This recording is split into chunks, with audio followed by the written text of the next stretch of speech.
किन्नर चुड़ैल। गोरखपुर नाम का एक गांव हुआ करता था। उस गांव में ज्यादा लोग नहीं रहते थे। उस गांव में एक गर्भवती विधवा औरत रहती थी। उस औरत का नाम कमला था। कमला अपने घर में अकेली रहती थी।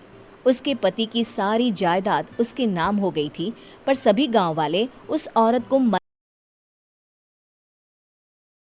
कमला के पास जाकर उसका हाल पूछने लगते हैं। क्या हुआ बहन, तुम्हारी गर्भवती अवस्था में इतनी बुरी हालत कैसे है? तुम रो क्यों रही हो? तुम डरो मत, हम तुम्हें कोई नुकसान नहीं पहुंचाएंगे। तुम शांत होकर सब बताओ कि हुआ क्या है। मैं कमला हूँ। मैं गांव के दूसरे इलाके से आई हूँ। 2 महीने पहले ही मेरे पति की मौत हुई है। मुझे गांव के लोग मनहूस मानते हैं क्योंकि मैं विधवा हूँ और गर्भवती भी। वहाँ के लोग मुझे खाने के लिए कुछ बेचने के लिए भी तैयार नहीं, जिससे मेरा गुजारा नहीं हो रहा था। कोई बात नहीं कमला, हम तुम्हारा ख्याल रखेंगे। किन्नर लोग कमला को एक खाली घर में रहने के लिए जगह दे देते हैं और उसकी देखभाल भी करते हैं। कुछ ही महीने बाद कमला अपने बच्चे को जन्म देती है, पर अफसोस, कमला बच्चे को जन्म देते ही अपनी जान गंवा देती है। जब सब किन्नर बच्चे को देखते हैं तो बहुत खुश हो जाते हैं, क्योंकि वो बच्चा भी किन्नर ही था। कमला ने एक किन्नर बच्चे को जन्म दिया था। अब इस बच्चे की देखभाल कौन करेगा?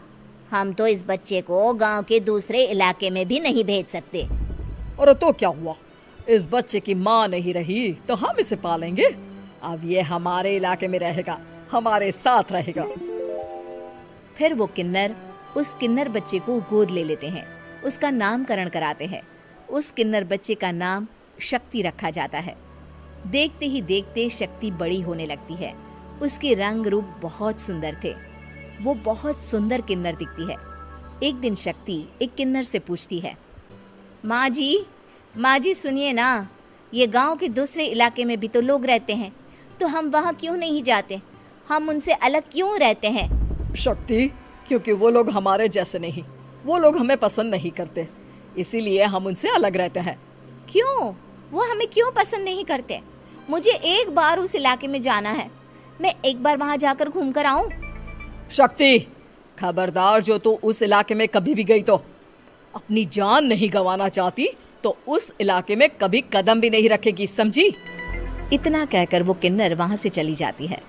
शक्ति उस किन्नर की बात सुनकर बहुत रोती है। माँ जी ऐसा कैसे कह सकती हैं? उन्होंने इतनी सी बात के लिए मुझे इतना डांटा। अब तो मैं उस इलाके में ज़रूर जाऊंगी। फिर एक दिन शक्ति गांव के दूसरे इलाके में चुपके से जाती है। ये लोग तो हमारे जैसे ही इंसान हैं, तो ये हमसे नफरत क्यों करते हैं? जब शक्ति उस इलाके में पहुंचती है तो गांव के सारे आदमी उसके रूप से मोहित हो जाते हैं। वो लोग ये अंदाज़ा नहीं लगा पाते कि वो किन्नर है।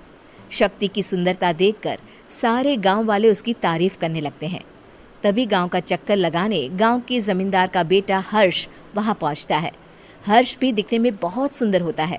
जब हर्ष ने शक्ति को देखा तो वो भी उससे मोहित हो गया, और जब शक्ति की नज़र हर्ष पर पड़ी तो वो हर्ष को देखकर मोहित हो गई। आपको पहले कभी इस गांव में देखा नहीं। इस गांव में आप नए हैं क्या? जी नहीं, वो मैं बस। तभी शक्ति बोलते बोलते रुक जाती है और मन में सोचने लगती है, अगर मैंने इनको बता दिया कि मैं दूसरे इलाके से आई हूँ तो वो समझ जाएंगे कि मैं किन्नर हूँ, इसलिए मुझे इनसे झूठ ही बोलना पड़ेगा। शक्ति हर्ष को कहती है, जी हाँ, मैं इस गांव में नई आई हूँ, यहाँ अकेली रहती हूँ। वैसे आप कौन है? आप भी इसी गांव में रहते हैं? जी हाँ, मैं इस गांव के जमींदार का बेटा हूँ। आपको किसी भी चीज की जरूरत पड़े तो आप मुझे बता देना, मुझे अच्छा लगेगा। ऐसे ही शक्ति और हर्ष एक दूसरे से रोज मिलने लगते। वो दोनों अपने प्यार का इजहार करने एक दूसरे से मिलने जाते हैं। तभी शक्ति का पीछा करते करते एक किन्नर वहां आ जाती है।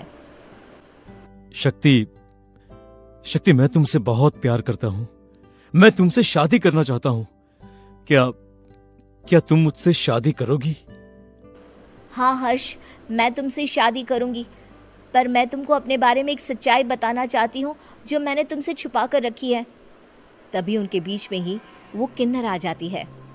शक्ति, तेरी हिम्मत कैसे हुई ऐसा करने की? वो किन्नर शक्ति को खींचकर गांव के जमींदार के पास ले जाती है। हर्ष भी वहां शक्ति को बचाने के लिए पहुंच जाता है। जमींदार शक्ति और हर्ष के प्यार के बारे में सुनकर गुस्से में आ जाता है और शक्ति को गांव के बाहर निकालने की सजा देता है। शक्ति ये बात सहन नहीं कर पाती और कुएं में कूदकर अपनी जान दे देती है। जमींदार हर्ष की शादी गांव की एक लड़की से करवा देता है, पर हर्ष इस शादी से खुश नहीं होता। शक्ति अपना बदला लेने के लिए मरने के बाद किन्नर चुड़ैल बन जाती है। अब मैं इन गांव वालों को नहीं छोड़ूंगी। अब इनसे मैं अपने प्यार का बदला लूंगी।